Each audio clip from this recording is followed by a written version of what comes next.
El comentario de Powell se confunde con el de Lambert. Y Powell era muy conciso. Berger era un poco garruloso, ¿sabes? El asistente militar no lo influyó del todo, por así decirlo. Vaya, pero lo cierto es que ambas doctrinas, tal y como nosotros hemos llegado a denominarlas, giran en torno a diversos elementos, pero la de Powell se centra específicamente en la fuerza decisiva. Y la fuerza decisiva, tal y como él mismo la definiría, y de hecho lo hizo en los discursos que yo escribí para él, aunque en realidad yo no escribía sus discursos. Yo simplemente le entregaba el borrador y luego él mismo se encargaba de cambiarlo. Él solía decir, bueno, la fuerza decisiva se manifestó cuando hicimos volar 2 aviones F-4 con sus pilones de ala completamente cargados de bombas justo por encima de la compañía de fusileros que en aquel entonces estaba acuartelada y amenazaba con derrocar a Cory Aquino en Manila. Y con eso se retiraron. En el preciso momento en que vieron a esos 2 F-4 sobrevolar armados, ya lo sabían todo. Los Estados Unidos sabían perfectamente lo que ellos iban a hacer y se oponían rotundamente a ello. Aquello representó una fuerza decisiva. No se trató de desplegar 5 portaaviones, no se trató de 600,000 hombres. Eran 2 F-4 que se mantenían a flote.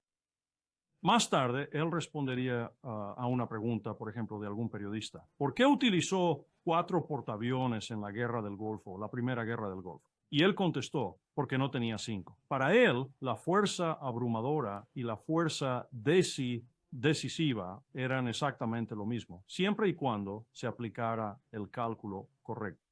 Pero a él le habría gustado contar con otro portaaviones. Así que ese es el pilar fundamental, el corazón mismo de lo que fue el principio de estrategia militar de Powell, si se quiere, la aplicación de una fuerza decisiva. Ahora bien, para llegar a tu pregunta, ¿dónde hay un conflicto en el mundo actual donde se despliega, donde se moviliza una fuerza decisiva?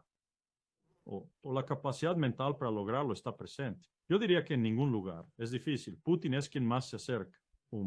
Lo he observado con mucha atención. Él es, casi diría que clausewitziano en la forma en que aborda las cosas, pero Clausewitz también tuvo algunos problemas, en mi opinión. Su modelo a seguir, ya sabes, era Napoleón.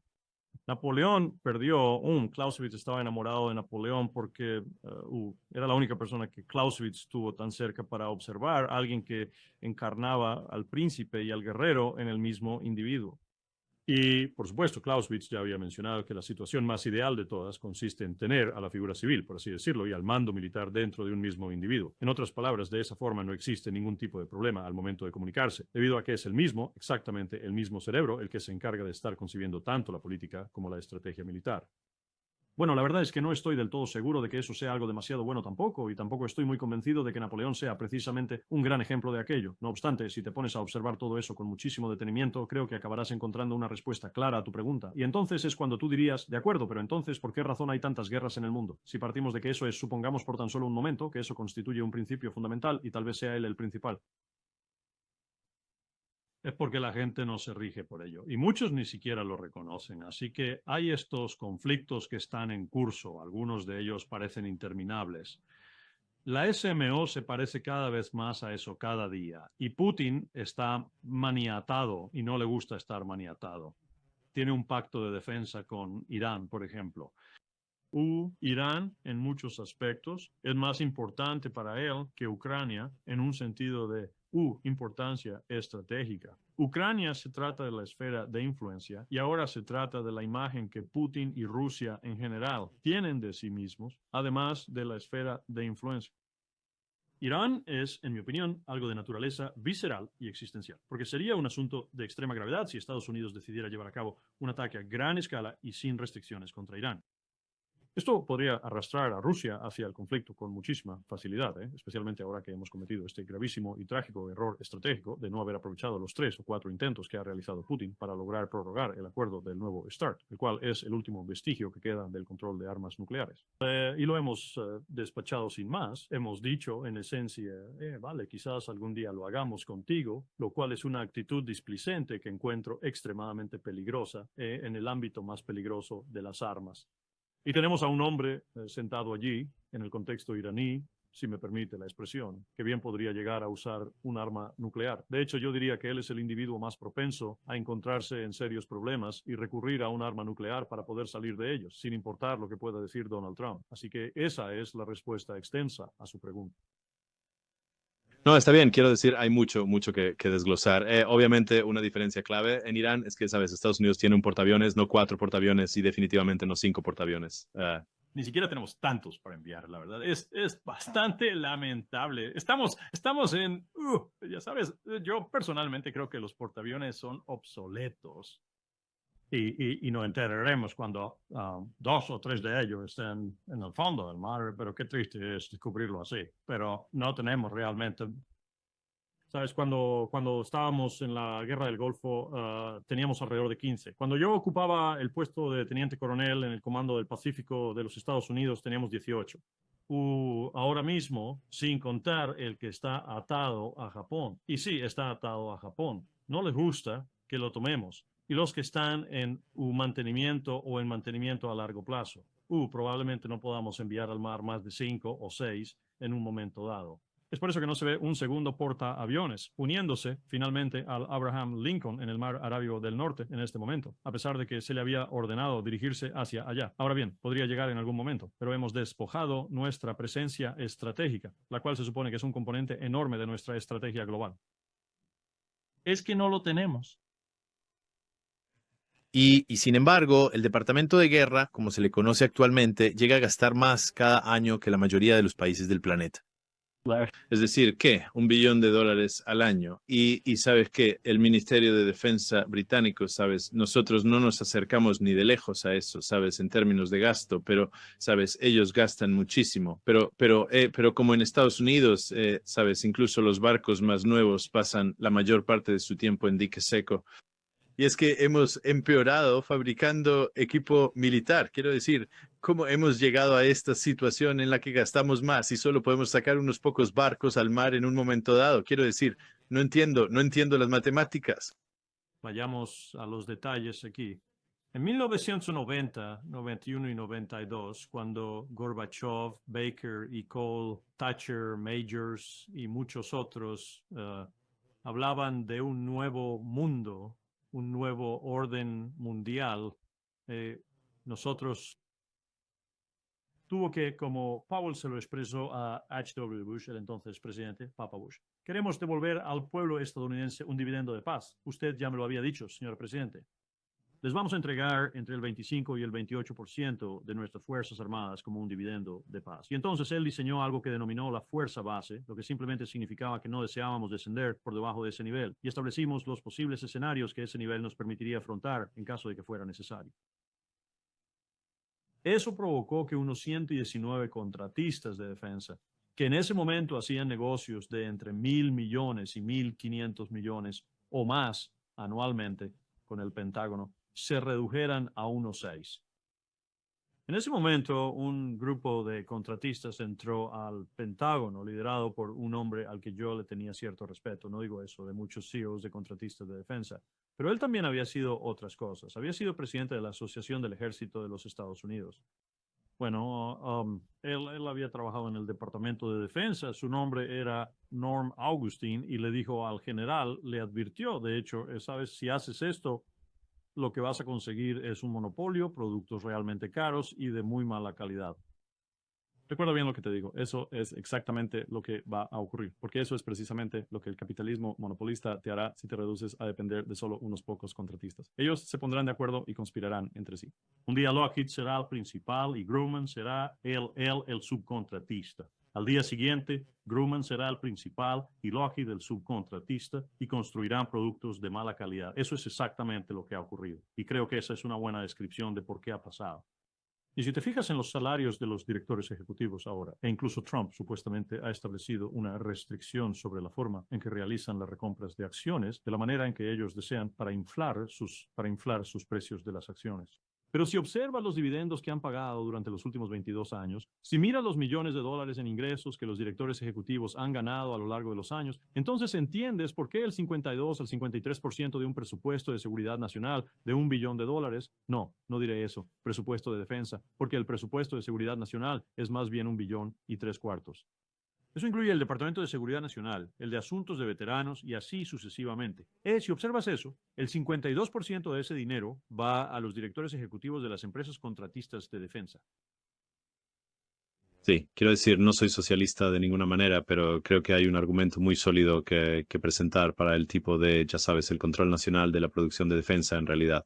Quiero decir, esto es algo que de verdad hace que Rusia sea diferente. No estoy diciendo necesariamente que su producción de defensa sea tan eficiente, pero si lo analizas, quiero decir, los rusos tienen un dicho, la cantidad tiene su propia calidad. Quiero decir, lo que ellos sí pueden hacer es producir a una escala masiva y además a una velocidad impresionante, porque absolutamente todo está controlado por un único tipo de conglomerado estatal llamado Rostec. Quiero decir, muchas empresas están bajo eso, por supuesto, pero quiero decir, ellos han demostrado durante la guerra de Ucrania que pueden producir a gran escala y con mucha rapidez, y nosotros no. Y eso es debido a su modelo industrializado de producción de defensa, mientras que nosotros tenemos este tipo de modelo privatizado como de los años 80, donde, sabes, está centrado en el beneficio. Absolutamente. Yo creo que nacionalizaría la industria de defensa y también todos nuestros bancos si yo tuviera el poder por tan solo un día. Sí, sí, no podría estar más de acuerdo en absoluto. Pero en cuanto a, de ahí, a los tipos específicos de escenarios mencionamos brevemente a Irán, pero sobre Asia-Pacífico, quiero decir, volviendo a este tema de describir estrategias por comité, ahora creo que en realidad puedo volver a tu punto sobre Clausewitz y Napoleón, en realidad como un breve aparte. Quiero decir, la diferencia ahí es, y en realidad lo que los hace de alguna manera más parecidos a Putin es que ellos casi tenían el derecho exclusivo de decidir, mientras que la política de Ucrania, por ejemplo, ha sido como un juego de ajedrez por comité. ¿Sabes? 32 miembros de la OTAN, esta gente no elegida en Bruselas, ¿sabes? Este otro tipo no elegido en Bruselas que dirige la OTAN. Y los británicos, ¿sabes? Metiéndose, ¿sabes? Desde la barrera y absolutamente nada puede acordarse y lo que significa que no hay absolutamente ninguna claridad de propósito, ninguna capacidad para usar realmente una fuerza abrumadora, porque nadie logra ponerse de acuerdo sobre qué significa realmente una fuerza abrumadora y de todas formas no están dispuestos a abstenerse de usarla, porque cada uno está pensando en sus propios intereses de seguridad nacional, los cuales siempre entran en conflicto. Pero bueno, de todas formas, como decía, quiero decir, volviendo un poco a lo que es el tema de China, ya sabes, es que resulta realmente muy difícil de llegar a ver cuál es exactamente el interés estratégico fundamental de los Estados Unidos en mantener, de hecho, esta posición tan alineada con respecto a Taiwán, francamente. O sea, ¿cuál es tu punto de vista personal sobre todo esto? Creo que la postura sobre Taiwán sigue siendo la misma desde que Zhou Enlai y Mao Zedong y Nixon y Kissinger se reunieron. Solo que lo ofuscamos todo el tiempo. Sigue siendo así. Solo hay una China y Taiwán es parte de China. Sigue siendo ambigüedad estratégica, en otras palabras. Hemos estado dando tumbos por todos lados. Mi antiguo jefe, el embajador Richard Haas, dijo que deberíamos tener claridad estratégica. Le dije a Richard que era un idiota. No necesitamos claridad estratégica. La política está funcionando, así que mantengámosla funcionando. Y Xi Jinping no tiene ningún interés en comenzar una guerra y tiene todo el interés en mantenerse completamente al margen de cualquier conflicto bélico. China está obteniendo la victoria. Y el comienzo de una guerra, al menos pondría en tela de juicio esa ventaja, si no la terminaría de una forma extremadamente volátil y peligrosa, y él no desea que eso ocurra. No sé si has visto su última declaración, la declaración que acaba de hacer hace unos 4 o 5 días. Lo consulté con algunos hablantes de mandarín para asegurarme de que entiendo bien lo que dice. Las 3 o 4 cosas que realmente me llamaron la atención son un cambio de juego. Primero, China se encontraba en la senda de diversificar sus divisas en los mercados globales de materias primas y en una gran variedad de otros ámbitos. En este sentido, él afirma, somos la segunda potencia mundial, somos con toda probabilidad los líderes en lo económico y lo industrial. Pero no somos el número 1 en la clasificación general, como sí lo es alguien que conocemos, y esto se debe a que sencillamente no contamos con un sistema financiero de clase mundial. Y a continuación, él procede a afirmar con gran convicción, vamos a transformar el renminbi en la divisa de reserva global. Vaya, qué declaración tan increíblemente poderosa es esa. Porque yo pensaba que él se mantenía alejado de eso, pero vio lo que el florín holandés le hizo al imperio neerlandés, vio lo que la libra esterlina le hizo al imperio británico y vio lo que el dólar le estaba haciendo al imperio americano. Así que quería mantenerse alejado de eso tanto como le fuera posible. Bueno, lo ha declarado en este documento. Y luego lo siguiente que dijo fue, vamos a desarrollar el mejor régimen financiero del mundo. Y no va a ser nada parecido a esa potencia loca que está al otro lado del mundo. Eso es esencialmente lo que él está diciendo. Va a ser justo y va a tener principios y va a tener los 5 se debe y los 5 no se debe. Lo cual es una forma muy confuciana de decir, voy a castigar severamente a cualquiera que viole lo que digo aquí y voy a recompensar a quienes no lo hagan. En cualquier caso, será un sistema financiero de clase mundial. Lo que está declarando allí es que va a tomar el control de todo. Tengo la industria, tengo la economía, y tiene razón si miras los parámetros ahora. Tiene razón, está por delante de los Estados Unidos. Ahora voy a asumir el control del mundo financiero y todas estas cosas irán de la mano y el mundo se convertirá en un lugar mucho mejor porque mi modelo no se basa en sanciones, mi modelo no se fundamenta en la guerra, mi modelo es el desarrollo y el progreso. Súbanse a mi tren. Sí, sí, es verdaderamente muy, muy poderoso. Pero quiero decir, la cuestión a largo plazo es si China no acabará en el mismo lugar que los holandeses, los británicos y los estadounidenses si él continúa, porque China ya es una potencia tan grande que ahora es capaz de exportar desarrollo. Es que aún quiero decir que yo no he podido estudiar su declaración hasta ahora, pero lo haré justo después de hablar con usted. Yo todavía no estoy para nada convencido de que él pueda ser esa clase de gran potencia industrial y al mismo tiempo ser la potencia financiera. Quiero decir, eso simplemente desafía las leyes más básicas de la economía. Porque Él reconoce en su propia declaración que esta es una declaración de mucho peso y que Deng Xiaoping podría estar revolviéndose en su tumba, porque ya sabes, Deng fue el que dio inicio a todo esto. Pero tú quiero decir, el ejército de Estados Unidos, al que admiro muchísimo, o sea, tuve a un teniente de la Infantería de Marina trabajando para mí en Afganistán, de hecho, cuando estaba allá en Helmand. Por alguna razón se les unió y un funcionario del Departamento de Estado también se unió a mi equipo. Era gente agradable, disfruté mucho trabajando con ellos, pero quiero decir, desplegar un portaaviones a Irán, quiero decir, no hay ninguna esperanza de que Estados Unidos pueda desplegar fuerza decisiva en el Pacífico contra una China que está produciendo portaaviones, submarinos y otros tipos de embarcaciones más rápido que cualquier otro en el planeta, excepto Rusia. Quiero decir, ambos países nos están superando en producción naval. Quiero decir, el Reino Unido está probablemente al final de la tabla de clasificación, francamente. Y no estoy seguro de que Estados Unidos esté tan avanzado en ese aspecto tampoco. Pero quiero decir, China y Rusia nos están superando de forma abrumadora en lo que respecta a la construcción naval. ¿Sabes? ¿Cómo puede Estados Unidos siquiera esperar mantener una ambigüedad estratégica a largo plazo? ¿Puede siquiera sobrevivir? Yo simplemente no creo que esa ambigüedad estratégica pueda realmente sostenerse. ¿Sabes? Como bien dicen, ningún plan sobrevive al contacto con el enemigo.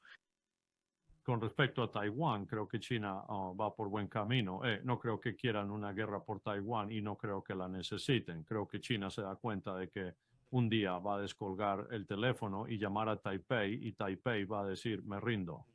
Arreglemos el trato y será mejor que Hong Kong porque no lo aceptarán y no es Hong Kong.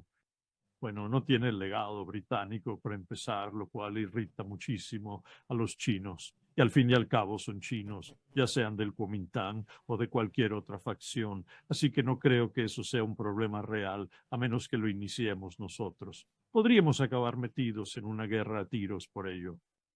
Creo que lo que estamos viendo ahora mismo es un intento por parte de Estados Unidos de usar alta tecnología, de emplear cosas como los misiles que acaba de desplegar para el ejército, de utilizar elementos como la cadena de islas de la Segunda Guerra Mundial, que estamos reacondicionando a un gran costo para establecer un tipo de ataque único contra China si tuviéramos que hacerlo. Y no creo que vaya a funcionar, no creo que vaya a acercarse siquiera a funcionar. Es como alguien que está metiendo el dedo en un gran agujero de una presa y hay otros 40 agujeros a su alrededor y solo le quedan 9 dedos más. Así que lo que sea que estemos haciendo en este momento, buscando una solución de alta tecnología y cosas por el estilo, simplemente no va a funcionar. No podemos, aunque pudiéramos construir un barco cada mes, no tendríamos suficiente personal para tripularlos. Nuestro sistema no producirá los reclutas. La única forma de producir reclutas sería si declaráramos una movilización total y fuéramos a la conscripción. Y si fuéramos a la conscripción hoy, y créanme, he estudiado esto por semanas, noches enteras, pensando en ello. Pertenezco a Oxford, algo. Ahora yo ayudé a fundar algo llamado el All Volunteer Forum Study. Y eso hemos estado trabajando en ello por más de 15 años. Pues creemos que entre un 25 y un 30%, quizás incluso acercándose al 50% en última instancia, dependiendo de la naturaleza específica del conflicto, de la juventud estadounidense en edad de ser reclutada, iría a México o Canadá si se declarara un reclutamiento, es decir, de la noche a la mañana. Hemos hecho encuestas, hemos realizado entrevistas y te lo dirán. Un joven de 18 o 19 años te lo dirá. ¿Tú crees que voy a ir a la guerra por esto? Hemos visto las guerras en Afganistán y en Irak. Hemos visto lo que hemos hecho. No vamos a la guerra. Entonces, ¿cómo conseguirías a esta gente? Y el reflejo de eso, el reflejo concreto de eso, es que no hay forma de que ningún congresista, ningún senador, ningún presidente, ningún miembro del gabinete toque eso ni con un palo de 10 pies. El servicio militar obligatorio. Simplemente no lo harán. Saben que es un suicidio político. Así que incluso teniendo una amenaza real justo delante de nosotros, el enemigo en la orilla, como solían decir nuestros fundadores, no estoy seguro de que seríamos capaces de movilizarnos. En este momento, la cantidad máxima de barcos, considerando los niveles aproximados de personal actual, y eso incluye botes y submarinos que podríamos desplegar, es menos de 400. Sencillamente porque no podemos dotarlos de personal. Uno de los problemas que enfrentamos ahora mismo al operar nuestros portaaviones, los que sí tenemos, es que no podemos dotarlos de personal. No podemos asignarles una tripulación completa. Lo que hacemos es que enviamos uno desde Norfolk por 9 meses, lo traemos de vuelta a Norfolk y le quitamos la tripulación para ponerla en el nuevo portaaviones que sale, 14 días en tierra, y regresas por otros 9 meses. Eso no es sostenible. Es una de las razones por las que nos sacaron del Mar Rojo. Esa es una de las razones por las que abandonamos el Mar Rojo. Porque primero, un portaaviones no puede maniobrar muy bien allí y teníamos miedo de perder uno. Y segundo, estábamos teniendo problemas para tripularlos. En resumen, con la Marina no importaría si construyéramos 330 barcos. No podríamos tripularlos. Ahora le voy a contar algunos secretos muy importantes sobre el imperio. Y nadie quiere admitirlo. Nadie. Sí, bueno, el antiguo imperio británico está en la misma o peor situación. Quiero decir, nuestro ejército, que en cualquier caso solo tiene 73,000 efectivos, lo cual es más pequeño que el cuerpo de marines de los Estados Unidos, creo, ¿sabes? Se está reduciendo. Y sigue reduciéndose porque no pueden reclutar gente lo suficientemente rápido. Y yo tiendo a pensar que esto es un cambio generacional. Es decir, los niños no crecen queriendo ir a la guerra, crecen con la idea de vivir en armonía con otras personas, ¿sabes? De diferentes países. Creo que hay una especie de... Tan solo intenta imaginar algo así. Imaginar algo así. No, lo sé, o sea, tiene sentido. O sea, crecí en Alemania, mi padre estaba en el ejército británico en el Rin. Pero el punto era, sí, para mí de niño crecí en un país extranjero y me fascinaba vivir entre gente que no hablaba inglés como primera lengua. Eso me hizo sentir curiosidad por conocer gente de otros países, de otras partes del mundo. Quiero decir, esto es algo que los niños de hoy en día, en nuestra época, dan por sentado. Y no quieren ir a la guerra simplemente porque uno sea ruso y el otro, digamos, chino, si no le encuentran el sentido. Y creo que eso es un problema de esa índole. Mientras que si miras a los chinos y a los rusos, ellos nos ven como una amenaza. Así que, quiero decir, ellos pueden movilizar a la gente mejor, creo, porque, sabes, nosotros somos vistos como una amenaza para ellos y eso les da una mejor capacidad para movilizar a los ciudadanos hacia el servicio público de la que tenemos nosotros. Y esa es una especie de ventaja estratégica subyacente y fundamental que ellos tienen, a la que creo, de hecho, le prestamos muy poca atención en nuestros análisis, si eso tiene sentido. No, creo que tiene razón. Y estamos muy preocupados por eso en el foro, porque hemos tenido simposios en el campus de la Universidad Estatal de Ohio, el Colegio de Mujeres Mary, la Universidad Católica aquí en Washington, San Angelo en Texas, donde pensamos que encontraríamos una audiencia un poco diferente. La Universidad Estatal de Ohio. Pasa lo mismo. Si hablas con jóvenes de 18 y 19 años de edad, ¿Y se te ocurra decirles que podría reclutarlos? Sí, bueno, si te fijas en lo que ha ocurrido en Ucrania, por supuesto, y bueno, incluso según las propias cifras de Ucrania recientemente, dijeron que 600,000 se habían, sabes, ausentado sin permiso. 600,000 porque, sabes, sabemos que aquellos que tienen el dinero básicamente sobornan a los funcionarios para poder salir del país exactamente igual, sabes, luchando una guerra que no comprenden por un líder en quien no confían. Incluso ahora tienes un problema con eso en un ejército que probablemente nadie en el mundo, ni siquiera remotamente familiarizado con ellos, habría pensado que sería un problema, y esa es la Fuerza de Defensa de Israel. Bueno, sí, claro, quiero decir, ¿eso tienen un problema con la deserción también en este momento o eso ya se resolvió de alguna manera? Y ausentarse sin permiso y no presentarse al llamado de la reserva y otras muchas cosas, un enorme componente de estrés postraumático y también los suicidios. Sí, quiero decir, ese era el modelo del ejército de reservistas, las FDI en realidad. Sabes, no era, o sea, en los años 70, los ciudadanos de este pequeño estado, una especie de estado rodeado, todos tenían esa obligación de servir. Supongo que una vez más ha habido un cambio generacional enorme, ya sabes, y probablemente la desilusión con el líder que está causando tanto daño a la imagen de Israel a nivel mundial, creo yo, debe estar contribuyendo a eso también, ¿verdad? Eso es parte de todo el asunto. Ya sabes, ellos eran el reemplazo de los suizos, por así decirlo. Tenían un arma en cada uno de sus armarios, ¿no sabes? Así es, ya está, así es. Sí, sí, bueno, cuando estaba en el instituto aquí en Inglaterra, este chico suizo vino por un año, quizás un semestre, sabes, con nosotros, un primo de uno de nuestros compañeros que estuvo en nuestro instituto por un tiempo, y él tenía 18 años, pero ya tenía su rifle y su uniforme en su armario, sabes, de vuelta en Ginebra o donde sea que viviera. Pero bueno, pues sí, así es como va. O sea, supongo, que deberíamos encuestar a los suizos para ver qué opinan ahora al respecto, ¿sabes? ¿Sabes? Pero, en fin. Sí, estoy seguro de que ha cambiado un poco. La última vez que estuve en Zurich fue hace tanto tiempo que ni siquiera recuerdo la fecha exacta. Pero tenía un amigo y le dije algo como, en broma, le pregunté, ¿todavía tienes un rifle en tu armario? Él dijo, no, tengo una ametralladora. Soy un ametrallador. Yo dije, de acuerdo, pero creo que eso es, Sí. no estoy seguro de que ese sea el modelo ya, pero ciertamente sigue siendo el modelo para las FDI. Ja, ja, ja.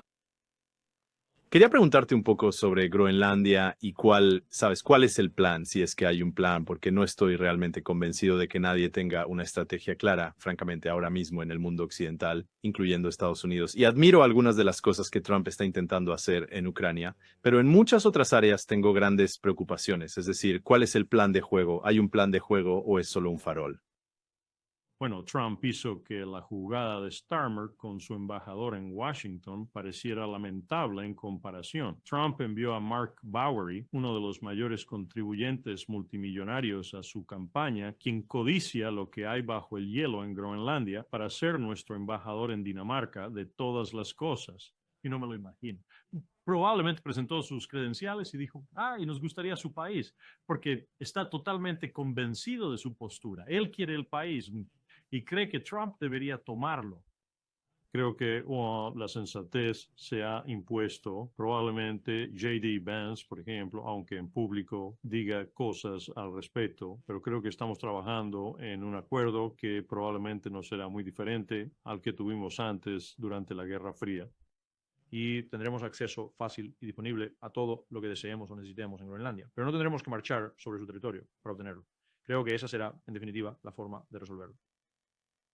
Sí, escribí un artículo para Responsible Statecraft esta semana sobre si, de hecho, Canadá podría ser parte de esta ecuación también en cuanto a un mejor acceso al paso del noroeste, ya que, sabes, el hielo marino se está derritiendo y así sucesivamente. Pero sí, interesante. Entonces, ¿dónde estamos parados con Ucrania? ¿Vamos a lograr salir de esta situación alguna vez? ¿Crees que nos estamos acercando de forma dolorosa al final o piensas que los europeos y Zelensky intentarán bloquear cualquier posible acuerdo?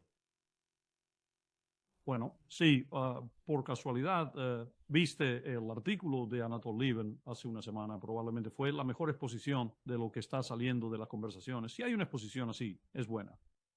Me quedé bastante asombrado por algunas de las cosas que, al parecer, al menos los rusos, el propio Putin, en uno o dos casos ha dicho que podrían ser aceptables. Una de ellas era un número bastante elevado de soldados ucranianos después del conflicto. Otro era una especie de acuerdo para compartir sobre la porción del Donbass que los rusos todavía no han ocupado físicamente. Y otra eran las garantías de seguridad, que eran bastante sólidas, siempre y cuando no incluyeran tropas específicas de la OTAN sobre el terreno en Ucrania. Y también había otras cosas. Entiendo que ahora han vuelto a un punto muerto por una o dos de esas y no están logrando mucho progreso desde ayer.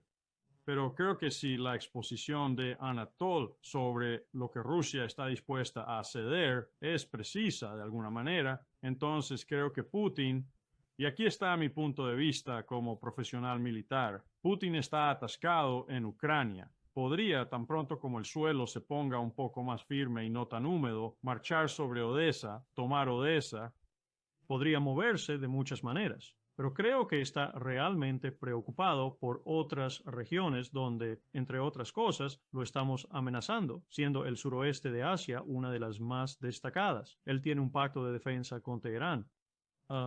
Él está muy atascado en esta operación militar especial. Él quiere recuperar su libertad y quiere un disuasivo en su ejército para otras cosas que podamos hacerle.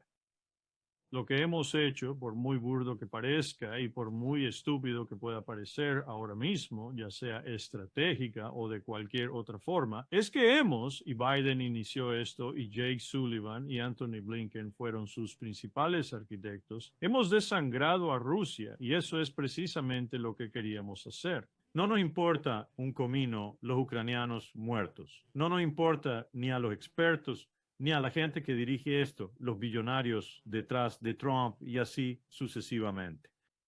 Lo que queremos es desangrar a Rusia, desangrarla y desangrarla y desangrarla. Y queremos usar esa sangre como para pavimentar la autopista hacia China, solo que no queremos marchar por esa autopista, solo queremos que ocurra de esa manera.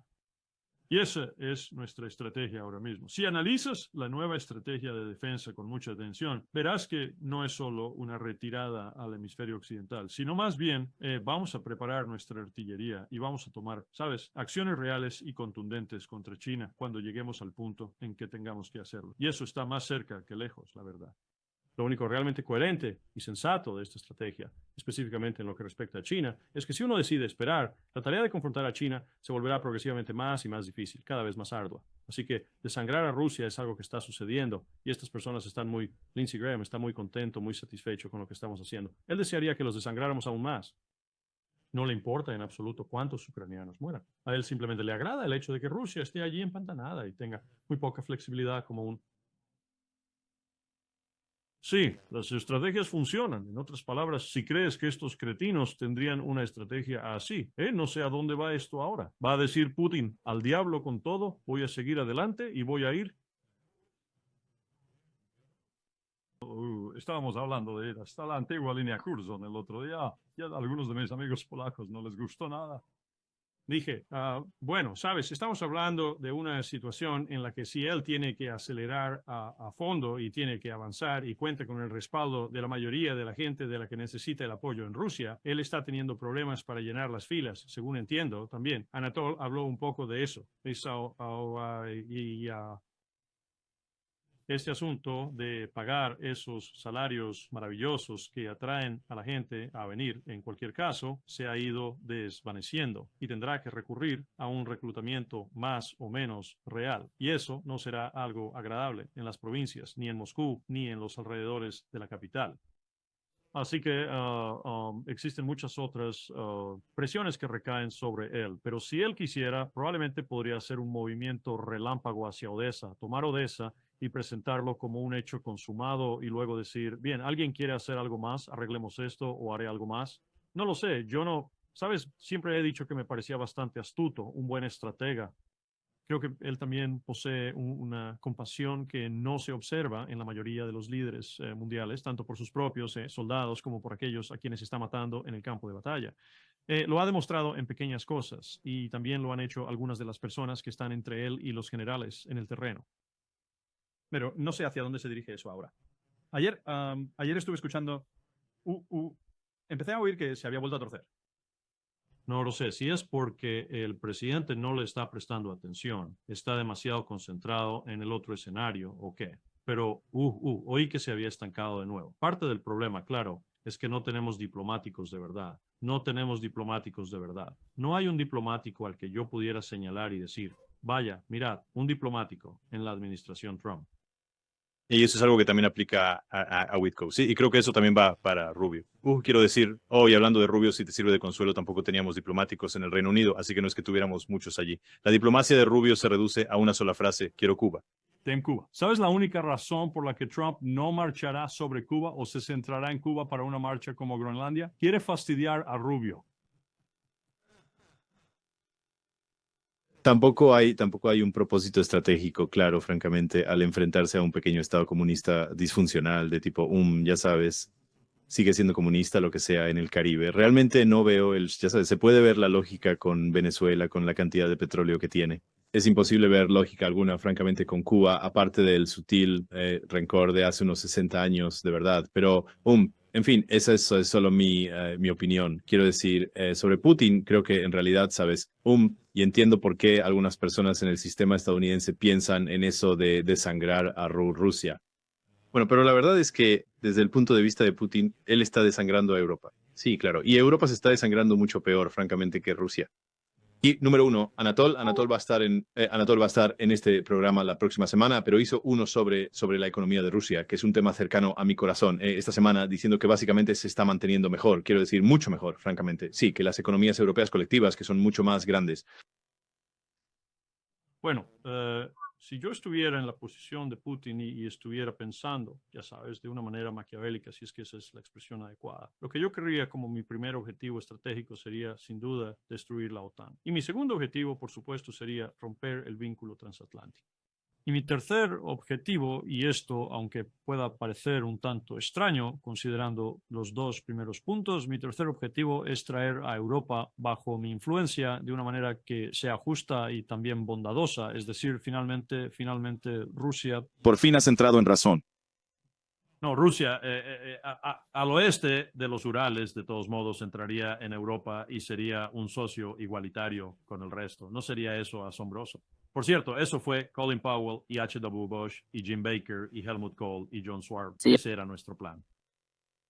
Bueno, sabes, la cuestión es que creo que en realidad la mayoría de los rusos comunes y en realidad mucha gente, no toda la gente, pero mucha gente del círculo íntimo de Putin, en realidad querrían eso. Quiero decir, incluso mientras estuve en Moscú 4 años y medio, incluso después de que la crisis de Ucrania hubiera comenzado, hay un sentimiento intenso de dolor y arrepentimiento de que de alguna manera no pudimos llevarnos bien y no pudimos tener relaciones económicas estrechas y cosas así.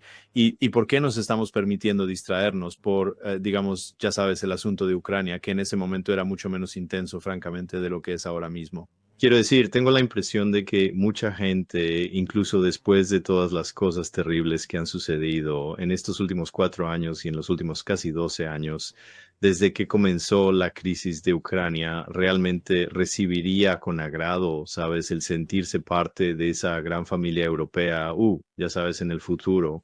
Quiero decir, la verdad es que nunca he visto nada que me haga pensar, sabes, lo contrario. Pero el problema real es que tenemos a unos auténticos cretinos al mando en Europa, especialmente en Bruselas, las Ursula von der Leyen y bueno, y las Kaja Kallas. Y hasta que haya, sabes, y otras personas, los Mark Rutte de este mundo y los Merks y los Macron y así sucesivamente, hasta que personas como esas sean barridas, ya sabes, a un lado electoralmente, por supuesto, no en el caso de Bruselas, porque nadie votó realmente por ellas, entonces nada, no veo que nada vaya a cambiar de verdad, pero creo que tienes razón. Sabes, los votantes comunes, sabes, en países como Hungría, empezando por Hungría, la República Checa, Eslovaquia y Francia, Alemania y cada vez más en el Reino Unido, van a empezar a decir, ¿por qué no podemos tener una relación normal con Rusia? Y creo que tú podrías tener razón. Esto podría ser parte de un plan maquiavélico más grande que Putin tiene en el fondo de su mente, pero si ese es un plan, entonces, sabes, francamente no estoy en contra, ¿no? Nunca le he visto realmente el sentido a mantener una relación antagónica con Rusia.